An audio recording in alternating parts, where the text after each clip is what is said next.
Good morning, everyone. Good morning, Prof. Good morning, Prof. Good morning, Prof. Morning, sir. Good. Sorry for the late start. We are going to finish in the next 2 hours so that you can enjoy the rest of the holiday. All right. So today we are going to look at a very important topic, managing a change in the organization. As we are all aware, a change is constant, but nobody wants a change. But to be able to get to where you want to go, there is a need for you to change. And this applies to us as individuals. Sometimes we try to examine ourselves, to take stock of ourselves, and we decide that to be able to achieve our life goals, to achieve our visions in life, there is a need for us to make some changes in our life, the way we do things. So the same thing applies to the organization. For the company to achieve its vision, there is a need for you to look at your external environment, your internal environment to identify strengths, weaknesses, the opportunities. And you realize that to be able to take advantage of the opportunities, there is a need to introduce certain changes within the organization. For you to achieve your vision and your strategic objectives, there is a need for you to achieve, to introduce certain changes within the organization.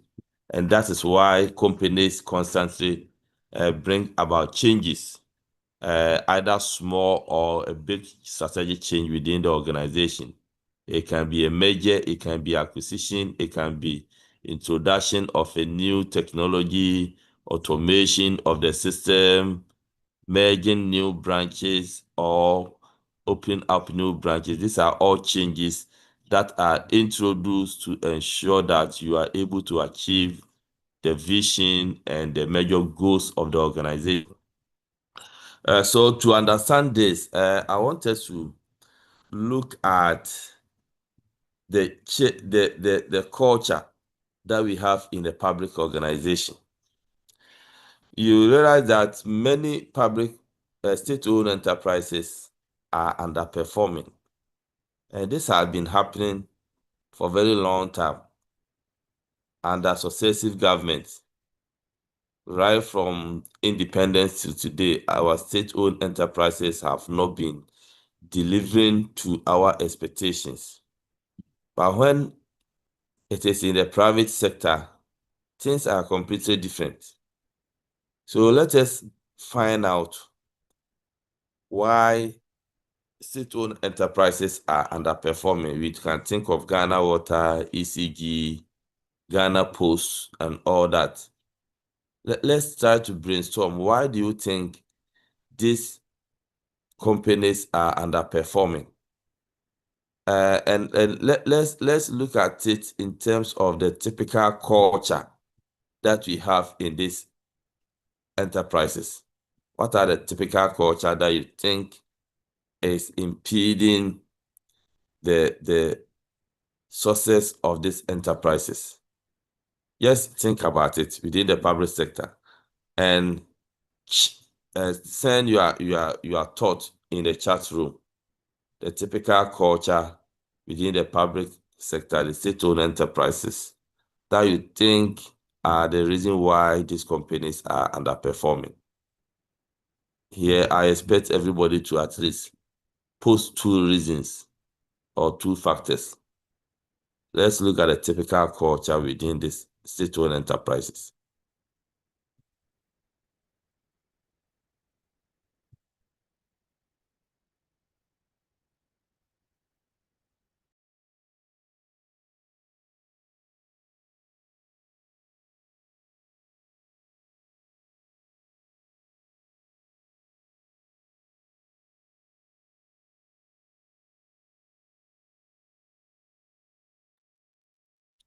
All right, so let's go to the chat room.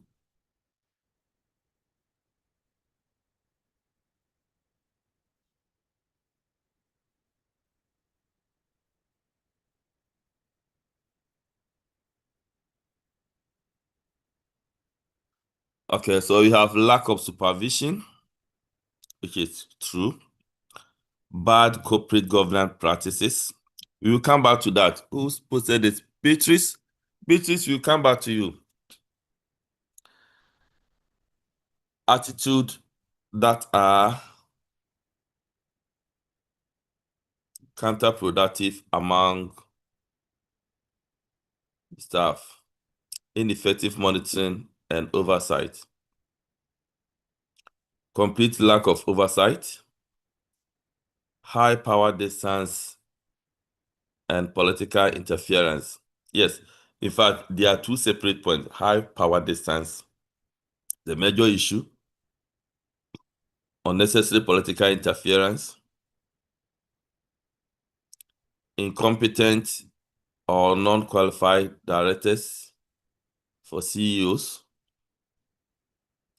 Political interference, conflict of interest, poor supervision, too much bureaucracy, high level of bureaucracy, bad leadership, political interference, excessive bureaucracy, politics and conflict of interest, interference from politicians and conflict of interest, unqualified people at big positions and political interference. Okay, weak corporate governance and accountability. Weak accountability and transparency. Issue of conflict of interest and lack of patriotism. Political interference. Ineffective organizational structures. Lack of supervision and accountability. Indiscipline towards work. Bad governance, conflict of interest, change of government and stable strategy policy. Lack of accountability, lack of innovation, payment not aligned with performance. Okay. Executive chosen by political appointment, that's political interest prioritized over good governance. Lack of accountability and transparency and conflict of interest. Political interference, weak accountability processes, and bad leadership. The I don't care syndrome. Somebody's job being impossible, lack of accountability and supervision, lack of sense of ownership by management and workers. We usually say the work does not belong to my father. So I won't kill myself, right? Unmotivated staff, ineffective leadership, poor attitude towards work, lack of motivation by governmental institutions to employees, low support for ethical behavior at the top management, apathy and lack of clear KPIs, lack of competition, corruption, organizational politics. Yes. So we can go on and on and on and on and on, but I can even say this is not exhaustive. So Beatrice, can you explain bad corporate governance practices? Okay, so good afternoon, Prof. I think most of the explanations have been expanded by my colleagues, but if I want to add my voice to it, we all know that one of the mechanisms is to ensure that the directors are independent. And then when there's that independence, you are assured that the executive management will be put in check when it comes to normally, because they want to follow good practices, you would see that there is they've separated the CEO function and the board chair function. But then if you look at it, most of the directors are really appointed. So you would realize that if you delve deep into it, there is still some connection. So that independency is not really rest assured. So you would find out that the oversight responsibility that the board is supposed to have over the executive management is compromised. And when it happens like that, there's nothing that the management itself can do. Every decision that comes, it's somebody who is directing that the company should go this way. And then most often than not, it's based on personal interest or personal or selfishness. And then that eventually would crumple these companies. Thank you. Thank you very much, Beatrice. What do you think about the appointment of the CEOs, the process of appointment? Anyone?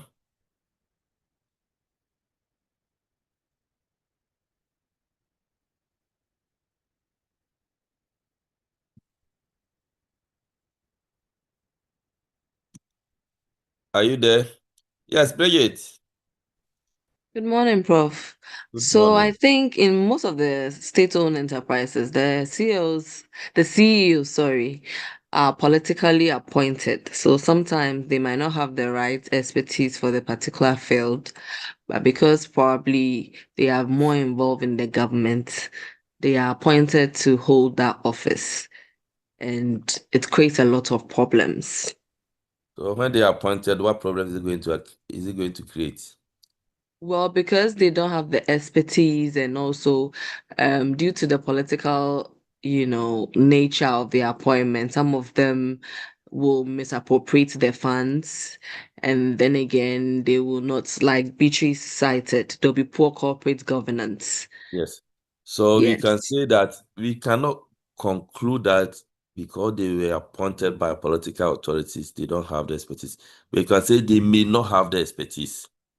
They may not have the expertise, and because they are appointed by a political authority, they may be allegiance to the political party rather than the organization. And we have seen instances where people who contested for certain primaries or constituencies and they lost, they are appointed to be CEOs.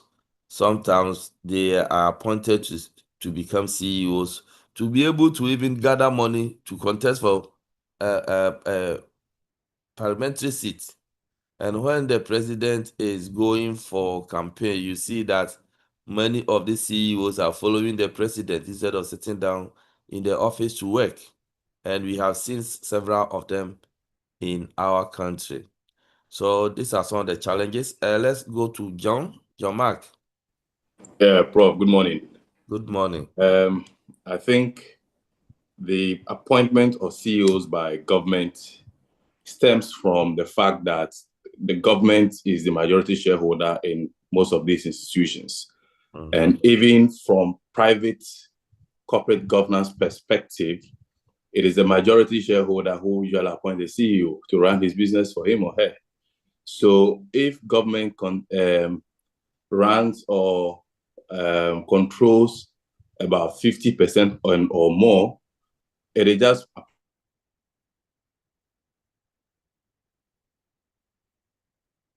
John. How do you call him? The CEO to run the institution.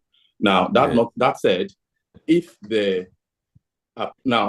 I must say that the appointment process is what one must look into and ensure that the person who is occupying that position, first of all, understands that institution and understands what that institution is set out to do.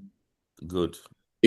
I've always said that you cannot appoint me, let's say me, I'm in the maritime. Mm-hmm. Oh, you are lost. Have that background. What then is the organizational goal of that institution that the appointed authority thinks that I may be able to contribute to its progress? So several factors go into appointing a CEO into an institution. And so the fact that it is a political appointment, I do not think that is what spoils the nature of the appointment. Besides, the kind of politics we practice is a winner-takes-all system. That when you and I go into an election and you win, you control every stake. You take the whole 100%. So I will not go out. You will not go out looking for a CEO for your institution in my political party. That is a different conversation another day. But yes, hold on here, John. Hold on here. I absolutely agree with you. I'll let you continue. I absolutely agree with you that the government of the day is a shareholder and therefore must appoint the CEO. But the problem is the process they go through to appoint, and whether the people they appoint truly have the requisite knowledge and expertise in the area. That's the point you are establishing, right? Yes, sir. Yes, go. You can continue now. So on that premise, if I may add, my foremost understanding belief is that the appointing authority knows those whom they are appointing to those offices. I think there's this institution called Cgsl, which has oversight responsibility over these state enterprises and SOEs. Yes. My thinking is that we should put in place and set out KPIs for these CEOs when they are going to such offices. Let's not forget, these institutions and offices are not independent. They are also under ministries. So a minister may set out KPIs for these institutions. And these KPIs must be, evaluated, must be monitored, evaluated, and assessed. So that if at the end of the day, the CEO is not performing, then the appointing authority will have basis to come in and say, hey, you are not doing this, you are not doing what's the issue, what's not the issue. If you cannot provide proper explanation, you are removed. I think if I may cite this example, the current administration has said, Mahama, when at his meeting with the CEOs, said this to them, that he's giving them KPIs, and they will, during the evaluation of their work, as the times are set, he will sit in and monitor the evaluation. And at the end of the day, if you are not doing well, you will go home.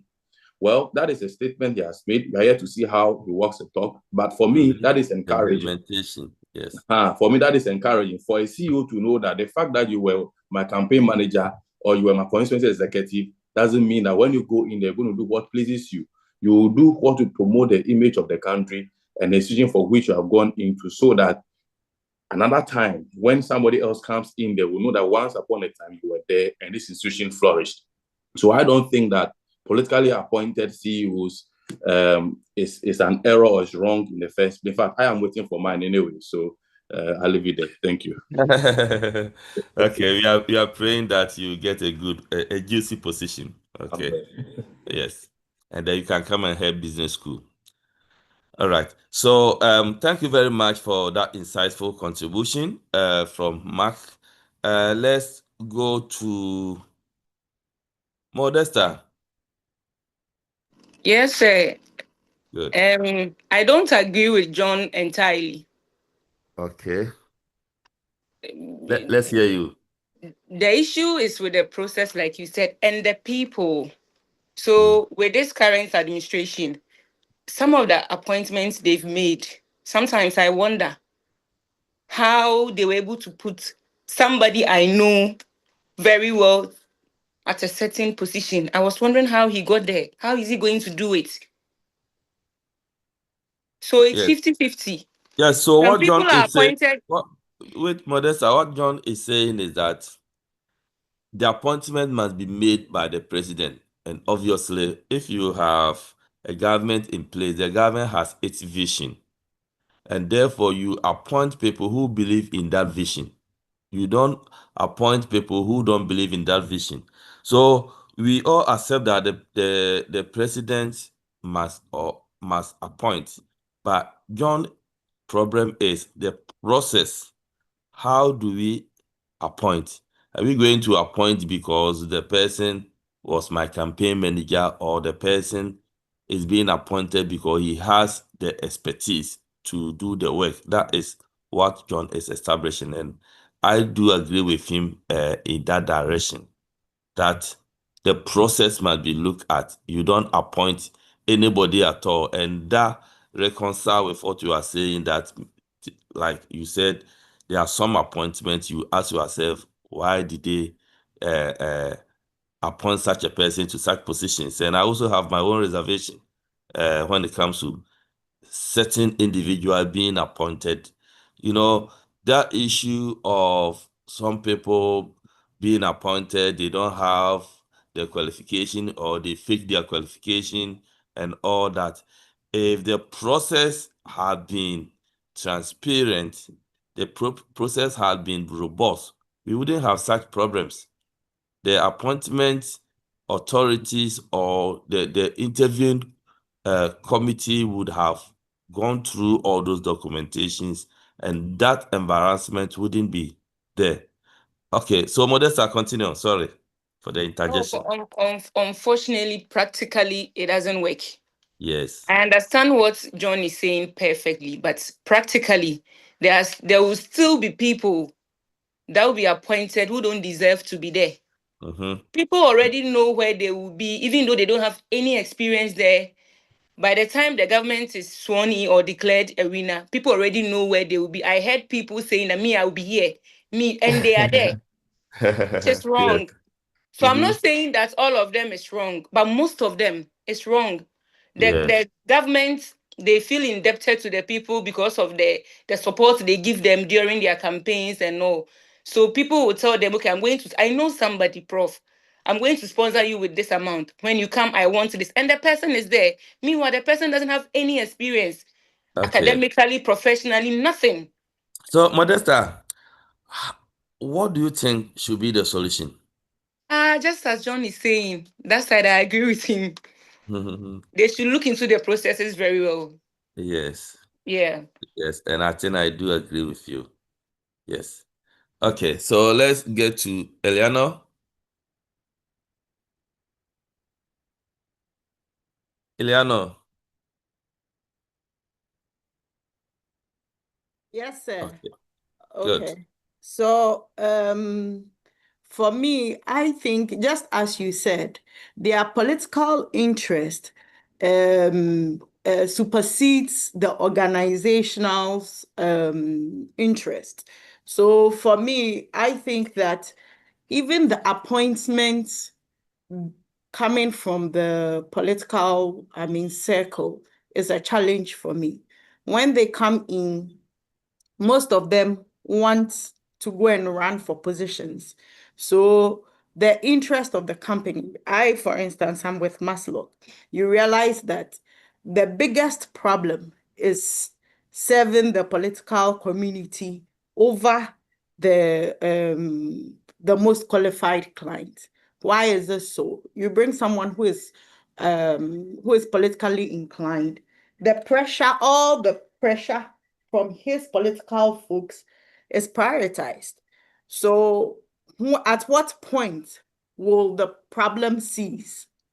If you continue, because we all know that if things are done fairly, or if it comes to the financial sector, if we give the facilities to the regular Ghanaian with the due process, when it comes to the time where you're supposed to recover, nobody will feel that it is a freebie. But the moment it is skewed towards politics, then that cycle where forever, your recoveries can never improve, is always spending. So for me, I think that some of them come in very qualified, but what is their interest? They want to run eventually. And when it comes to the powers given to these CEOs, when it comes to spending, you marvel the extent to which they can go and the things they can spend on. So all the KPIs will be set, everything will be in place, but the direction is never right. So for me, if you ask me, they cannot say they will not serve the political environment. So what is the strategy? So I think that a typical strategy can be that you have a cap that, okay, to satisfy the political community, 30% of all facilities, if I'm giving funds, 30% will only be spent on the political community and 70%. So that gradually the portfolios will improve and recoveries will improve. But if it can be adhered to, so on the larger notes, I mean, all the beautiful things are said, KPIs, accountability, but in reality, when it is election year and they come in, you'll be amazed. So that's all I have to say. Thank you very much, Leonor. Let's go back to Beatrice. Is your hand up? Yes, Prof. I Okay. just when John Mark was talking and Eliano, I'm just thinking that, you see, that's why we talked about the corporate governance practices.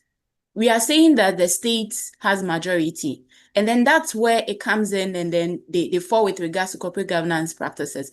Because we all know that we have a nomination committee, and that committee is part of the board. And it is the responsibility of the nomination committee to nominate CEO. So because it's state-owned, if they want to ensure that their interests are protected and they come in so much that there's no independency, then what happens is that they would, instead of the nomination committee being independent and nominating somebody who is fit for the role as a CEO, then they put their people there. And eventually, even if the executive management is there, which is the CEO being the head, and we have a board chair who oversees the responsibility of the CEO, being someone who is independent, who can speak without fear or favor from the government, then you would still have the CEO's action being in check. But because they are so much involved in it, then eventually there is no check and balances anywhere. Thank you, Prof. Thank you so much, Beatrice. Yao. Good morning, Prof. Good morning. Yeah, thank you for having me. Just to add my voice, I think it's high time you look at the appointment power of the president. I think that been said some years back. People have raised concern that the president seems to have so much power when it comes to appointments. And that is where the problem is coming from. We all know that the political parties use these CEOs to finance their parties. Because if you look at both NPP and DC, sorry, let me use those two big parties, I don't think their members contribute any money for the operations of the party. But yet, every day they have money. So that is where their interest is. When people will be faithful to the party, to these strategic institutions, so that if they put you there, they expect you to bring money to the party. So until we look at the appointing power of the president, and if we can move forward to have a state institution that will be separate from the political party in power, because anytime there's a new government, they have to appoint a new CEO, and they struggle for it. So I see this as a major problem. Beatrice was talking about the nomination committee on the board. I don't think the state institution, they don't work. That you have a appointing authority. No, it doesn't work that way. The president appoints and that's it, either you agree or not. So to me, it's high time as a state, we look at the appointment power of the president. We need to reduce and assign to a different state institution that will look at CEOs of various institutions. So that when there's a change in government, it's not necessarily changing CEOs. Yesterday, I saw a video where party people has gone to NHS office and ordering the manager out of the office. All because their party is in power. And if you continue on this tangent, I don't think Ghana will be any better place for us to grow as a nation. Thank you, Prof. All right, thank you very much. Ima. Yes, sir. Good morning. Morning. So if I may contribute to this discussion, I will take it from this angle that when it comes to political aspect of our discussion, we might not have a lot to say or much to change because of the nature of the politics that we engage ourselves in. As John intimated, that we are practicing a system whereby winner takes all. And then per Yao's assertion, I think we have little to do unless there's a change in the constitution that limits the powers of the hiring authority. Other than that, we might not have a perfect system. And then I also see that there's no way we can have a perfect system, but our concern should be getting majority of our decisions right. Yes, we might get some people who will be appointed to fill some position which they might not qualify to, or they might not be able to exhibit their competence.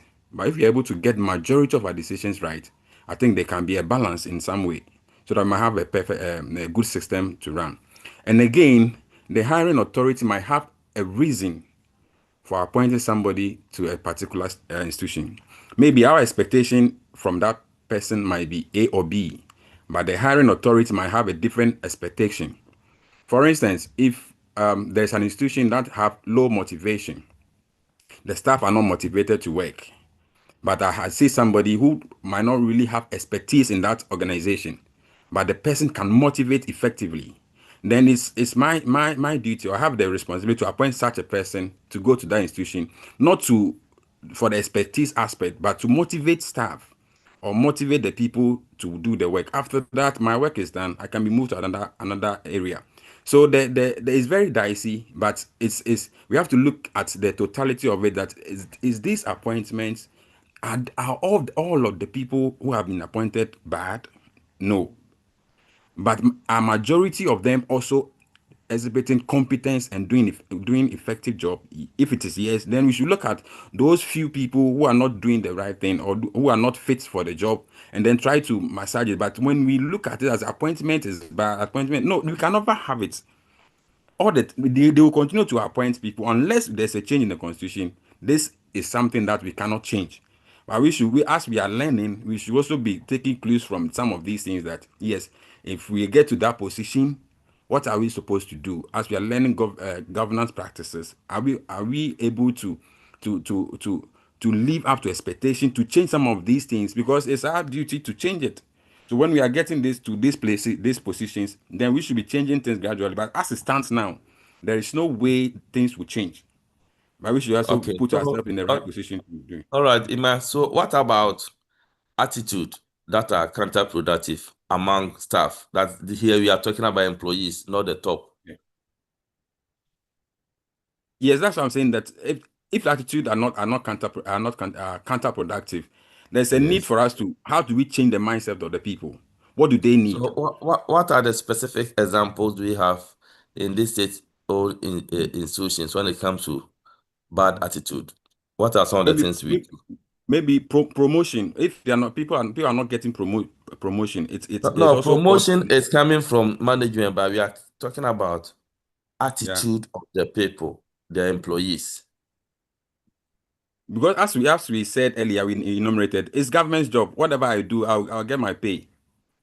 So putting in your best will not be there. But if you see it as no, it's something that you need to do right, so that it benefits an other generation or the future generation, then we should put ourselves in the right. It all boils down to ethics.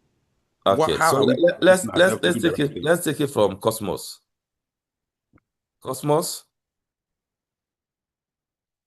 Thank you, Ima. Cosmos, go ahead.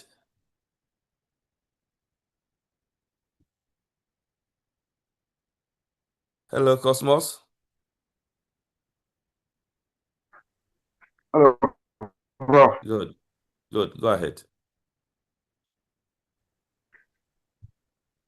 Prof, it's about time we also address something that is bordering with regards to progress of our development. Prof, ethically, Ghanaians or individuals, we are not good. We are not doing things right. And you always blame the politicians. You always blame those at the top there. Meanwhile, there are few among us over here. Let's set an example of, let's say, Kane West. There are management, or there is a management team managing the institution. But individuals who are supposed to work, if they fail to work, there is no we are going to get progress or achieve our target at the end of the day. So we need to psych ourselves. We need to tell ourselves that there is a responsibility on us to do what is right. If you fail to do what is right, those at the top there doing either political appointment or whatever will not be able to do anything much to help the country. So if you are placed or if you are employed in a certain company or institution, do your best as an employee to get the company achieve its targets. I think that will be the best option for us. If not, we always think of political appointment. Cosmos, are you talking about resetting? Prof. Are you talking about resetting? Yes, please. But indirectly, then I would say there has to be a reset. There has to be a reset. We need to There psych has to be ourselves that we a have a resetting lot of to our do. mind. Yes, I agree with you. All right, Georgina. There should be a mind change. There should be a mind change. Yes, Georgina. Oh, Good morning. hello, Prof. Good morning. Yes, please. So I want to say something with regards to the attitude of the employees at work. I think that it's not just about, oh, it's government's work, so let me just do what I can do, or let me not put in much effort. Sometimes it goes beyond that. Because, for example, at my workplace, I learned that I wasn't there, but I when I went, I heard that in 2020, during the 2020 election, they went out to Bantama to take taxes. And Bantama is a very political area community, and they're affiliated to MPP, so they don't like paying taxes when the government is in power. So during those times, people were not compliant, so they locked some shops and all of that. They came back to the office, and then there was a call from head office that they call the office manager to quickly instruct the employees to go back and open all the shops that they have locked. And so they went back and the people were hooting at them. And since then, they've not really been able to be effective at that place. So you see that people want to do the work, but then sometimes interferences from the government is affecting the work. So then let me not put in much effort. You understand? So I think that too affects the way that employees also perform at state-owned enterprises. Thank you. Thank you so much. Thank you, Georgina. We have high power distance. Divine. Hi, Prof. Yes. Good morning. Yes. Good morning. Yeah, so high power distance is something that is common in especially a Ghanaian setting where there's a hierarchical system.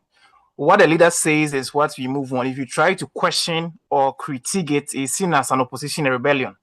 So it doesn't help with innovation. So it means you go to public sectors, and once the manager or the MD says something, that is it. If you try to say anything otherwise, it's either you can be even moved to a different region so it doesn't augur well for systems to really run effectively. So you see something wrong, and the culture itself that once the leader or the higher authority says something, it's final. Any critique to the idea of their leaders is seen as a rebellion, is seen as not in the right direction, and it kills innovation, it kills even the self-esteem and the agility of people to work beyond their limits. Thank you, Prof. Thank you very much. Mavis, conflict of interest. Yeah, so Prof, when it comes to conflict of interest, it's when people in power or have the authority to command some decisions in the company have relatives or friends being partners or suppliers to a company. When it comes in that stress, they tend to, let's say, embezzle funds into their personal things or make decisions to suit themselves and their partners, which will in turn hurt the firm or the government. Yeah. Yes, so yeah, that's right, especially when it comes to appointment of board chairs. We have board chairs, they are not paid, they are not on salary. They are just on allowances based on the number of meetings that they attend. So it is not like a job, but people get to that position and they use it to amass wealth because of award of contracts.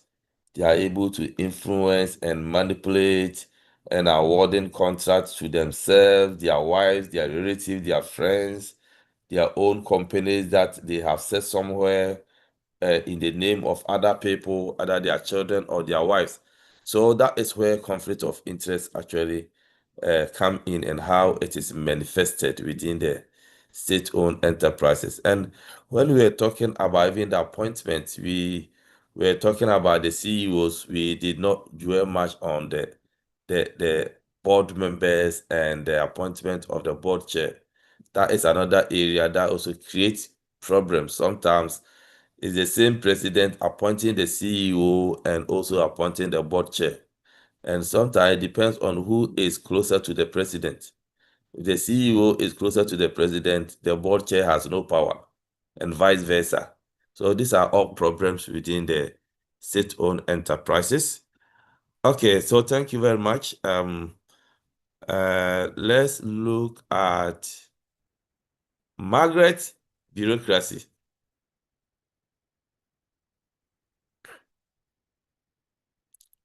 Margaret. Yes, sir. Good. Go ahead. Yeah. When you talk about the bureaucracy, me, for example, I'm in the public sector.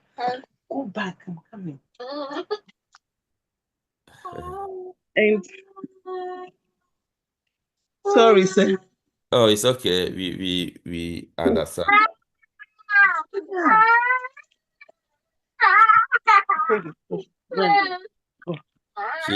The baby says he doesn't want to do masters. He belongs to the nursery. So when you request for or you want something in the sector, okay, they will tell you it's in the pipeline. If this person if a director is not around, if a chief executive is not around, getting whatever you want to what you want from the sector is very difficult. You go there and they will tell you it's in the pipeline, we'll do it for you. Come this day, that before you realize time is far gone. Yeah, so something that can be done within 48 hours, sometimes can take days, weeks, and months because of this unnecessary bureaucracy. So I think we have listed quite a number. Lack of accountability and transparency, conflict of interest. Other areas we didn't mention is absenteeism, nepotism, favoritism, the pull him down syndrome, bribery, corruption. They are all characterized, typical characteristics or culture within the state-owned enterprises. So now, having gone through all this, my question is, until these are eliminated, do you think the state-owned enterprises can perform? Until we are able to deal with all this you have mentioned and the issues we have raised, if you don't deal with them, do you think that these institutions can be profitable?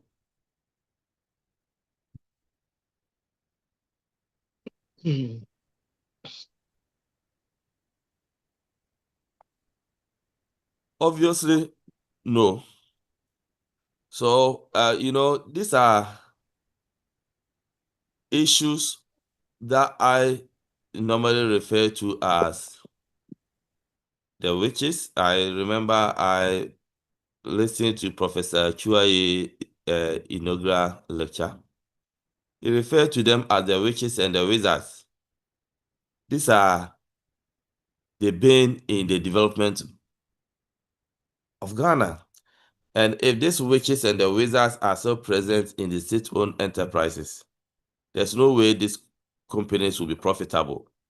So when we are talking about the witches and the wizards, they are not the people we think you sleep at night and they can come and take our hairs and go and use it for football. These are the witches, the bureaucracy, the lack of accountability, the bribery, the corruption, absenteeism, the pull him down, over politicization and stealing and all this. These are the witches that are preventing Ghana from raising enough revenue to construct the road in your area, to improve the water system, to construct education infrastructure, our healthcare. So if these are still in the state-owned enterprises and we are not getting the enough revenue, then it prevents the government from improving the standard of our hospitals. So you will get sick and you are not getting proper treatment and you die. The witches have killed you, right? So these are areas we need to look at and make sure we improve for the companies to be more profitable to be able to generate enough revenue for the state. So I just brought this in for us to get to understand the background of what we are going to do. You know, whenever the government decides to sell state-owned enterprise, we are quick to come into fight against it. But issues that we have raised, you realize that it's very difficult to deal with. Who should take the lead? Is it the government? Is it individuals?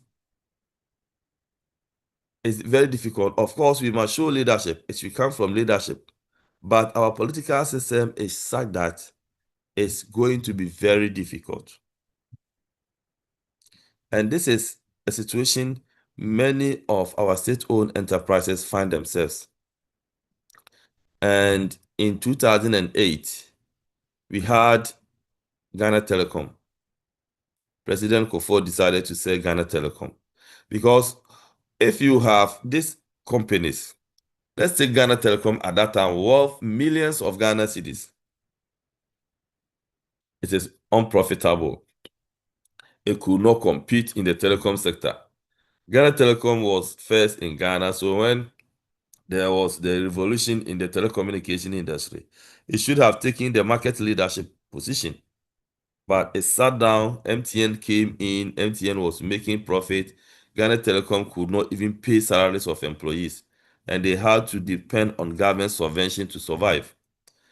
So the president went to the IMF for budgetary support to stabilize our economy. And IMF told us that, no, if you have these companies and they cannot raise enough revenue for you to manage your economy, then go and sell them. And in reality, if Mavis comes to me and say I should give her $10 million, 10 million Ghana cedis to invest in her business, when Mavis is owing a company worth 500 million, I will definitely ask her, why do you have to come to me? If you cannot generate enough income, go and sell that company. It give you over 500 million. You have enough money to do whatever you want. And that is the situation we find ourselves anytime we go to IMF. They will give us conditions. Go and privatize ECG. Go and privatize Ghana Water. Go and privatize this. Go and privatize that. And we call it IMF conditionalities.